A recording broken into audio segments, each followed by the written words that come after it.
যেটা বুঝাইতেছিলাম, আল্লাহ বলে 24 ঘন্টা তোমার সাথে লুকোচুরি খেলি। উদাহরণ দিতেছি, আযকুর আস্তুরুকা ওয়ালাউ তাখশানি, 24 ঘন্টা লুকোচুরি।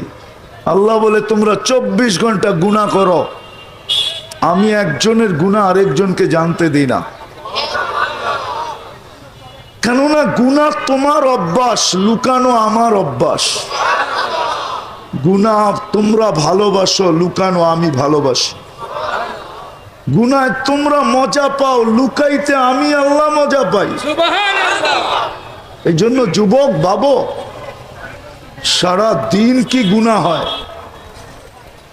এরকমও গুনাহ সারা দিন হয়। আমি বিশেষ করে যুবকদের পায়ে হাত রাইখা বলতেছি, নেটের মাধ্যমে এরকমও গুনাহ হয় যে বাড়িওয়ালারা জানলে ঘরে ঢুকতে দিত না। আমি গুনার নাম বলবো না, কিন্তু হয় না? হয় না? হ্যাঁ, যুবকরা বলো, হয় না? না হয়? নেটের মাধ্যমে এরকম কিছু দেখে যে ওর মা বাবা দেখলো, বাড়ির থেকে বাইরে বের করে দিত যে বাইর। কিন্তু আল্লাহ কাউকে জানতে দেন না। আমি কিন্তু শেষ জায়গায় আসার পথে একটু গুছায়া পিছন থেকে নিয়ে আসতেছি। আল্লাহ বলে 24 ঘন্টা তোর সাথে আমি লুকোচুরি খেলি।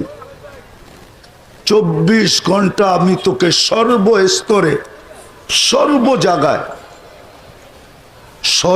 জায়গায় আমি তোকে সুরক্ষিত করি, যেটাকে হেফাজত বলে।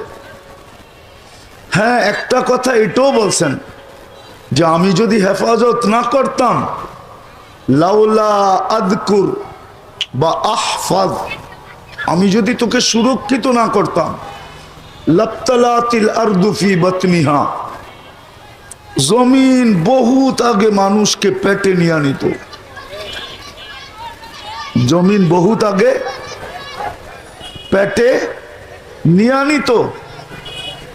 উদাহরণস্বরূপ বলবো, রাগ হয়ে যাবেন না তো?